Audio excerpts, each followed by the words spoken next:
నియోజకవర్గం హీరామండల మండలంలో ధనుపురం నందు బాబు షూరిటీ మోసం గ్యారంటీ కార్యక్రమం నిర్వహించారు. ఈ కార్యక్రమంలో వైఎస్ఆర్సీపీ రాష్ట్ర క్రమశిక్షణ కమిటీ సభ్యులు మాజీ ఎమ్మెల్యే రెడ్డి శాంతి ముఖ్య అతిథిగా పాల్గొని కూటమి ప్రభుత్వం అవలంబిస్తున్న తీరు, చంద్రబాబు నాయుడు ప్రజలకు ఎన్నికల ముందు కల్లబొల్లి మాటలు చెప్పి సూపర్ 6 అంటూ చేసిన అబద్ధపు హామీలు ఇచ్చి గెలిచిన తర్వాత రాష్ట్ర ప్రజలకు ఇస్తానన్న హామీలు నెరవేర్చకుండా చేసిన మోసాన్ని అందరికీ వివరించారు. మాజీ ముఖ్యమంత్రి జగన్మోహన్ రెడ్డి అందించిన సంక్షేమ పాలనను గుర్తు చేశారు.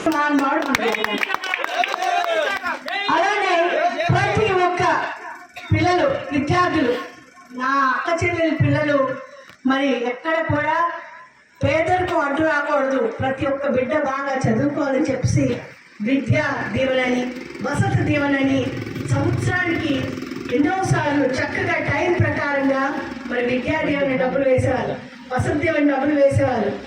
అన్ని రకాలుగా అంటే విద్యకి అతి ఎక్కువగా ప్రాముఖ్యత ఇచ్చి నాడు నేడు స్కూల్ తెచ్చి మన ధనుపురం స్కూల్ మీకు గుర్తుంది, ఎంతమంది ఎలా ఉండేది, పాడుపడిపోయినటువంటి శిథిలావస్థలో ఉండేటువంటి స్కూల్.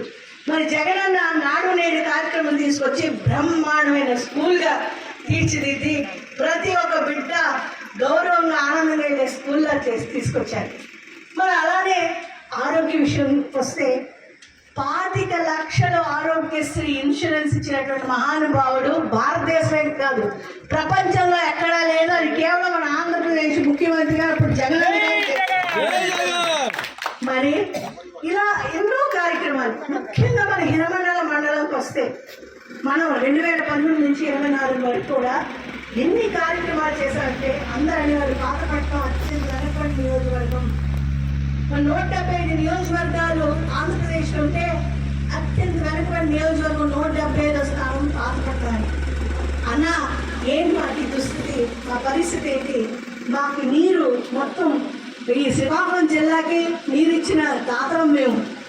ప్రతి ఒక్క రైతు పండించుకుంటున్నాడంటే మన వంశరాల నీరు వెళ్ళి పండించుకుంటున్నారు, ప్రతి ఒక్కరు బాగుంటున్నారు. మా నియోజకవర్గం ఎందుకు ఇలాగ మేము పేదరికంతో బాధపడుతున్నాం అంటే జగనన్న వెంటనే మరి అక్కడ పక్కన ఉన్న ఉద్దానంలో పిట్టల్లా రోజుకి ఎంతమంది చంపేవాళ్ళో తెలియదు, కిడ్నీ వ్యాధితో, తాగే నీరు మంచినీరు లేక. మరి మన అన్నపూర్ణాదేవిలాగా మన ఈ హీరామండలం రిజర్వాయర్ నుంచి మరి జగనన్న 750 కోట్లు పెట్టి 750 కోట్లు కేవలం 3 సంవత్సరాల్లోనే ఇచ్చాపురంలో ఉండేటటువంటి ఆఖరి విలేజ్ కూడా అంటే 10 లక్షల మంది ప్రజలకు గాను 450 కన్నా పైన ఉన్నటువంటి గ్రామ పంచాయతీలకు గాను ప్రతి ఇంటికి కొళాయి ఓపెన్ చేస్తే ట్రీటెడ్ వాటర్ అంటే మినరల్ వాటర్ ఇచ్చినటువంటి మహానుభావుడు ఎవరు? మన జగనన్న. మరి ఇవన్నీ చేశారు. మరి అలానే ఇవన్నీ చేస్తున్నారన్న మాకు కూడా మంచి కేవలం 5 మండలాలకే మనం ఉండేటువంటి రేలన్పేట, హీరామండలం, కొత్తూరు, పాతపట్నం, మిలియాపుట్టి 265 కోట్లు మనకి మంజూరు చేసి ప్రతి ఇంటికి కొళాయి ఇవ్వగలిగినట్టు మహానుభావుడు ఎవరు? మరి అలానే వంశధార నిర్వాసితులు వణికించినటువంటి సమస్య 2014-2019లో వచ్చినటువంటి తెలుగుదేశం 436 కోట్లు అయితే వంశధార నిర్వాసితుల కోసం విడుదల చేశారు, కానీ అంతా నోట్లోనే బుక్కేశారు, దోచేశారు, జోబుల్లో వేసుకున్నారు, నిర్వాసితులకు ఏమీ అందించలేదు. కానీ మన జగనన్న అన్న నిర్వాసితులు చాలా బాధపడుతున్నారు, చాలా భయపడిపోతున్నారు. వాళ్ళకి ఏమాత్రం సంక్షేమం లేదు, ఏమాత్రం అభివృద్ధి లేదంటే 216 కోట్లు ఒక్క రూపాయి అవినీతి లేకుండా డైరెక్ట్ బ్యాంక్ ట్రాన్స్ఫర్ చేసినట్టు మహానుభావుడు 12,000 కుటుంబాల నిర్వాసితులకు ఎవరు? జగనన్న. ఇన్ని మంచి కార్యక్రమాలు, అన్ని మంచి అభివృద్ధి కార్యక్రమాలు, ప్రతి ఇంటికి సంక్షేమం, ప్రతి ఇంటికి ధైర్యం, ప్రతి అవ్వ తాతకు ధైర్యం. ఇప్పుడే ఒక అక్క మాట్లాడారు, ఆమె అంత చక్కగా మాట్లాడారు. ఏ వికలాంగులు కూడా ఎవరికి టెన్షన్ లేకుండా ఇంటికి అన్నీ వచ్చేవారు. మరి ఇప్పుడు చూస్తే గత సంవత్సరం 2024లో ఎన్ని హామీలు వాగ్దానాలు ఇచ్చారు కూటమి ప్రభుత్వం? వచ్చిన వెంటనే ఏం చేస్తా ఉన్నారు? వచ్చిన వెంటనే రైతు భరోసా 13,500 కాదు, మీ జగనన్న 13,500 ఇస్తే మేము 20,000 ఇస్తా అన్నారా లేదా? మరి ఇచ్చారా రైతు భరోసా? ఇచ్చారండి రైతు భరోసా? ఆఖరికి ఒక విత్తనమైన టైంకి ఇస్తున్నారా? విత్తనం వేస్తే ఎరువైన టైంకి ఇస్తున్నారా? ఎరువు వేసిన తర్వాత బియ్యం ధాన్యం విక్రయించాలి అంటే ఒక ప్రాపర్గా ఒక విక్రయశాల సెంటర్ అయినా పెట్టగలుగుతున్నారా? అంత పూర్తి ఫెయిల్యూర్ ఈ కూటమి ప్రభుత్వం. మరి ఏం చెప్పారు? నా ఆడబిడ్డలందరికీ, నా అక్క చెల్లెలందరికీ ఏం చెప్పారు? మీకు 3 పిల్లలమ్మా, 3 పిల్లలకు 15,000 నీ 3 పిల్లలకి 45,000 ఇచ్చే బాధ్యత నాది అని చెప్పారా లేదా? మరి ఈ రోజు ఏమైనా ఇస్తున్నారా? అంతా కోత. ఊర్లో ఒక 120 మంది ఉంటే కేవలం 50 మందికి తల్లికి వందనం వచ్చింది, ఇంకా తగ్గిన 70 మందికి 0. ఇది కూటమి ప్రభుత్వం తాలూకు కోత. మనకి డ్వాక్రాలన్నీ మాఫీ. ప్రతి ఒక్క ఆడబిడ్డ, నా అక్క చెల్లెలు ధైర్యంగా ఉండాలి. నా అక్క చెల్లెలు మొత్తం వ్యాపారవేత్తలుగా తయారవ్వాలి. నా అక్క చెల్లెలికి జగన్ ఏమనేవాడు ఎప్పుడు? నా అక్క చెల్లెల దగ్గర రూపాయలు ఉన్నా తనపోస్తుంటారు, కానీ తన కుటుంబానికి, తన భర్తకి, తన పిల్లలకి, అత్త మామ తల్లిదండ్రులను కూడా చూసే మహాలక్ష్మీదేవి నా అక్క చెల్లెని ధైర్యంగా మనకి వెనకొచ్చాడు మన జగనన్న. అవునా కదా? మరి ఇప్పుడు చూడండి, జగనన్న ముఖ్యమంత్రి అయిన తర్వాత ఈ కూటమి ప్రభుత్వం చంద్రబాబు నాయుడు ముఖ్యమంత్రి అయ్యారు. ఒక్కసారి మన బ్యాంక్ అకౌంట్లు అన్ని చూడండి. అప్పటి నుంచి ఇప్పటి వరకు రూపాయినా పడిందా? ఇది ఈ కూటమి ప్రభుత్వం తాలూకు మోసం. చంద్రబాబు నాయుడు మనకి నమ్మించి మోసం చేశాడు. మరి మనం ఊరుకుంటామా? మరి పెద్దల పేదలు కనుక ఊరుకుంటావా? వాళ్ళకి మెడలు వంచైనా సూపర్ 6 హామీలు అమలు చేయండి, లేకపోతే మేము ఊరుకోవాలనేటువంటి పోరాటం మనం చేయాలని మీ అందరి ఇంటి ఆడబిడ్డగా మనసారా కోరుతున్నాను. నా అక్కచెల్లికి ఇంకేం చెప్పారు? మీకు ఎక్కడికైనా వెళ్ళిపోవచ్చు బస్సులో ఉచితంగా అని చెప్పారా లేదా? మరి మీకు ఎంతమంది పిల్లలు పెద్దవాళ్ళు అయిపోయారా? ఎప్పుడు చిన్నపిల్లలు వాళ్ళు పెద్ద పిల్లలు ఉన్నారు. సరే, ఏమి వైజాగ్ వెళ్ళి బీచ్ చూపిస్తాం పిల్లలకి, ఫ్రీ బస్సే కదా. అక్కడి నుంచి అన్నవరం వెళ్తాం, సత్యనారాయణ స్వామి దర్శనం చేసుకుంటాం. అక్కడి నుంచి తిరుపతి వెళ్తాం, మా తాలూకా కొండపైకి ఎక్కి మా జుట్టు ఇచ్చేస్తాం, వెంకటేశ్వర స్వామి దర్శనం చేసుకుంటాం, మళ్ళీ మా ఊరు వచ్చేస్తాం అనుకున్నావా లేదా? మరి ఇప్పుడు ఏంటి? పక్క ఊరికి వెళ్ళడానికి ఉచిత బస్సు ఇచ్చారా అని అడుగుతున్నాను. పూర్తిగా మోసం. మరి ప్రతి ఒక్క ఆడపిల్ల, నేను ఇప్పుడు చాలా మంది చూస్తున్నాను, చాలా బాగా అనిపిస్తుంది. 18 సంవత్సరాలు నిండితే చాలా అమ్మా నీకు. చంద్రబాబు నాయుడు గారు సాక్షాత్ ప్రతి ఒక్క మీటింగ్ లో అదే అన్నారు, 18 సంవత్సరాలు నిండితే చాలు, 60 సంవత్సరాలు పెన్షన్ కదా.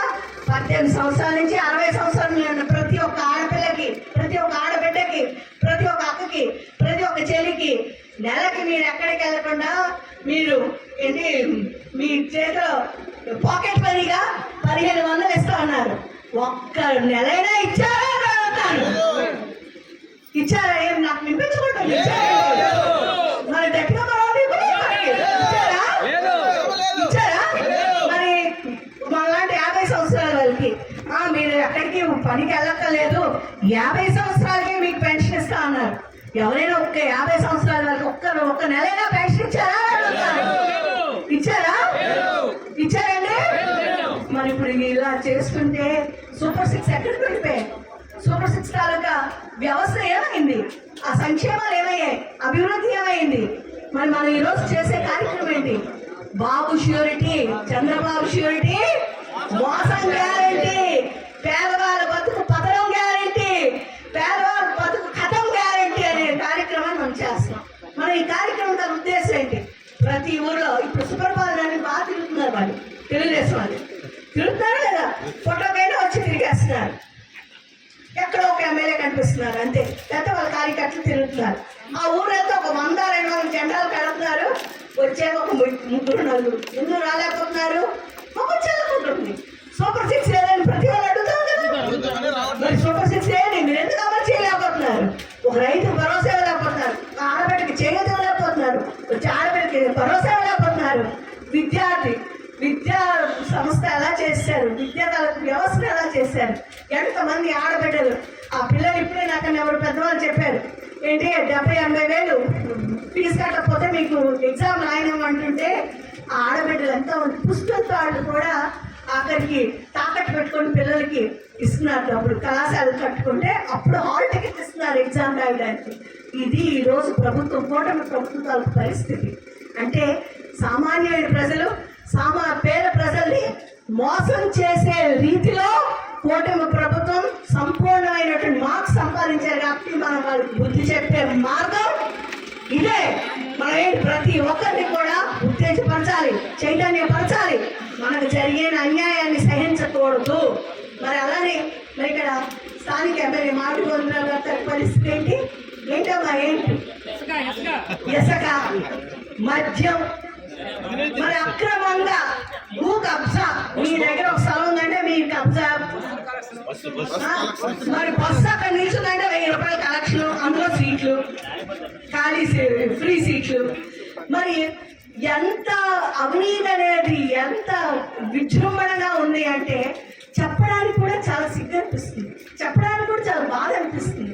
ఎందుకంటే 2019 నుంచి 24 వరకు ఒక ధర్మం, నీతి, ఒక నిజాయితీ, చిత్తశుద్ధి, ప్రభుత్వం అంటే ప్రజలకి ఇలా పనిచేయాలి అనేటువంటి రీతిని చూసిన తర్వాత, గత సంవత్సరం నుంచి ఈ అవినీతిని చూసిన తర్వాత ఓసారి మనసంతా వికలైపోతుంది, మనసంతా బాధపడుతుంది.